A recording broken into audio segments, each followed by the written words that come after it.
रखिए साइड से। नमस्ते, मैं हूं उदय और आप देख रहे हैं रोहतास दर्पण। अभी हम लोग उसी रास्ते में जा रहे हैं जहां हाथी को देखा गया है और ये रोहतास प्रखंड क्षेत्र के जमुआ सोन नदी के किनारे है। दिलचस्प ये है कि रोहतास वन प्रमंडल पदाधिकारी आज सुबह हाथी के मूवमेंट को देखने के लिए पहुंचे हैं। उनकी पूरी टीम पहुंची हुई है। वन विभाग इस प्रयास में है कि कैसे आम पब्लिक को जान माल के नुकसान से बचाया जाए और हाथी को रेस्क्यू करके सुरक्षित इलाके में भेजा जाए। तो जिस रास्ते में हम जा रहे हैं ये काफिला अभी सामने डीएफओ का गया है। इसी रूट में हम लोग हैं। डीएफओ से हम लोग बात करने की कोशिश करेंगे कि हाथी का अभी क्या मूवमेंट है और कैसे उसको रेस्क्यू किया जा सकता है। और ये देखिए हम लोग उसी जगह पे पहुंच गए हैं। यहाँ पे पब्लिक है और यहीं पे डीएफओ की गाड़ी लगी हुई है। हम लोग जल्द ही डीएफओ से बात करने की कोशिश करेंगे और हाथी को कैसे रेस्क्यू किया जाए ताकि लोगों को उसके होने वाले जान माल के नुकसान से बचाया जाए। अभी जो प्रारंभिक सूचना है 5 से 6 मवेशी मारे गए हैं और कुछ जीव जो हैं जो गाय हैं, गाय के बच्चे हैं वो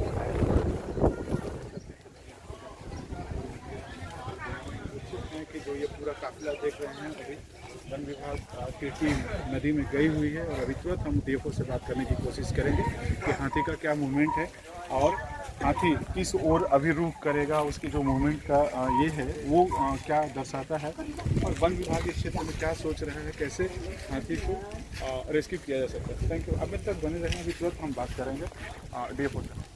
अगर हम बात करें नबीनगर के इलाकों से सोन तटीय इलाका में पिछले 1 सप्ताह से जो हाथी आया है उसकी जो मूवमेंट हो रही है उसी को मूवमेंट रीड करने के लिए सासाराम वन प्रमंडल पदाधिकारी अपने टीम के साथ सोन टीले में आए हैं। इनसे हम बात करने की कोशिश करेंगे कि हाथी का जो मूवमेंट है और उसकी जो मन स्थिति है वो क्या है और जो अभी तक नुकसान हुए हैं और हाथी को हम लोग कैसे रेस्क्यू करेंगे। और डीएफओ सर यहाँ पे आए हैं सोन टीला में, तो लोगों से उनकी बात हुई, लोगों के लिए वो क्या संदेश देना चाहेंगे उसी पर हम बात करेंगे।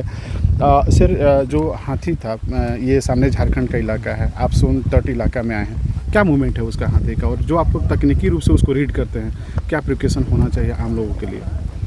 नहीं, अभी 2 दिन से एक अकेला हाथी, मेल हाथी जगह में घूम रहा हूँ। अभी तक इस हाथी का मूवमेंट उतना रोग हाथी नहीं है, ठीक है, अभी एकदम शांत है। हाँ, अगर किसी लोग अगर हल्ला उल्ला करते थे फिर उसको रोग बनाते थे।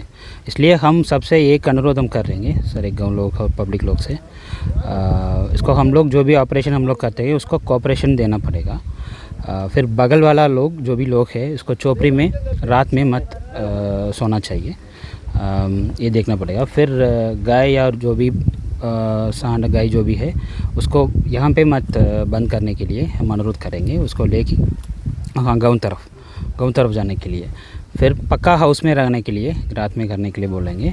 अभी तक वो रोग नहीं है, इसलिए तो डरने के लिए ज़रूरत नहीं है, बट इसका एक प्रिकॉशन चाहिए। सब लोग इसमें ध्यान में रख करके जो भी प्रिकॉशन हम बोला था वो करना चाहिए। फिर अपना अपना खेत के उसको बॉर्डर में किनारे में चिल्ली पाउडर, चिल्ली है ना, मतलब लाल मिर्ची और गोबर, उसका एक मिक्सचर बना करके इसको एक स्मोक मतलब जलाना पड़ेगा रात शाम में। सो हाथी का मूवमेंट सुबह और शाम ज़्यादा होता है, उसके बीच में उतना नहीं होता है, वो आराम से रेस्ट करते थे। इसलिए सुबह और शाम ये प्रिकॉशन और सब लोग करने के लिए हम अनुरोध करेंगे।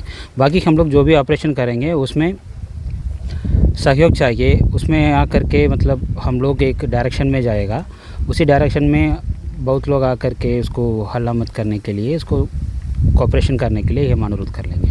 सर, आपके विभाग के तकनीकी ज्ञान की अगर हम बात करें, हाथी हमेशा झुंड में रहते हैं, आप लोग क्या रीड कर पा रहे हैं? ये अपने झुंड से कैसे भटका या फिर ये अपने झुंड की ओर जाएगा? प्रायः ये कहा जाता है कि हाथी अपने झुंड से जब निकलता है तो नए आश्रय की ओर जाता है या वहाँ पानी और आश्रय की खोज करके फिर झुंड में पुनः वापस जाता है। आप लोग इस हाथी में क्या देख रहे हैं कि ये फिर अपनी झुंड की ओर जाएगा या फिर अंततः लोगों को इसको रेस्क्यू करके सुरक्षित जगह पर ले जाना पड़ेगा? हाथी हमेशा झुंड में रहता है कि वो बात सही है, बट कभी कभी क्या होता है, एक अकेला हाथी, लोनर हाथी हम लोग बोलते थे इंग्लिश में, अंग्रेज़ी में, वो लोनर हाथी कभी कभी कई जगह देखते थे, वो रिक्की करते थे, देखते थे। इनका झुंड बगल में कई जगह में फॉरेस्ट में होगा। बिहार इसका नेचुरल हैबिटेट नहीं है, इसको यहाँ पे हैबिटेट नहीं है, यहाँ पे हाथी नहीं है। इसका बगल में जो भी झारखंड है वहाँ पे फॉरेस्ट होगा, वहाँ पे इसको तो झुंड रहने के लिए संभव है। हाँ, हम लोग का काम है इसको नेचुरल हैबिटेट के लिए इसको ड्राइव करने के लिए, ये हम लोग कोशिश कर रहा हूँ। इसके लिए जो भी ये पूरा इंडिया में यही वैलिड टेक्निक है, पटाख और सब लोग इसको गिरान करके मशाल उसाद करके, यही टेक्निक है। ये जो भी टेक्निक है यही हम लोग फॉलो कर रहा हूँ। इसके लिए हम लोग वेस्ट बंगाल से एक एक्सपर्ट टीम भी बुला दिया है, हम लोग फॉरेस्ट टीम भी एक्सपर्ट है।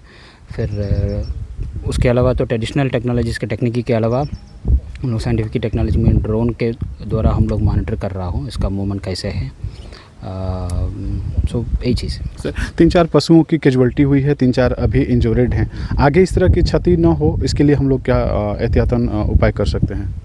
नहीं ना, अगर हाथी बगल में है सबसे पहले जो गाय है उसको तो मत बगल में चराना पड़ेगा, जिसको लेकर के दूसरा जगह में बांध करना पड़ेगा, सबसे पहले यही है।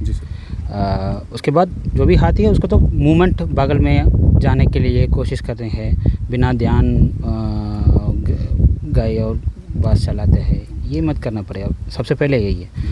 इसको मूवमेंट से हम लोग दूर रहना पड़ेगा सबसे पहले, ये काम सब लोग के करना पड़ेगा, बस वही है। सर, एक सवाल इस मिशन से अलग हटकर, आप जिस जगह पे आए हैं सासाराम प्रमंडल के कोई भी वन अधिकारी, वन प्रमंडल पदाधिकारी यहाँ तक नहीं पहुँचे थे, और रोहतास जो वन क्षेत्र है शुरू से सेंसिटिव एरिया रहा है, आप यहाँ तक निर्भय होकर आए, क्या कहेंगे?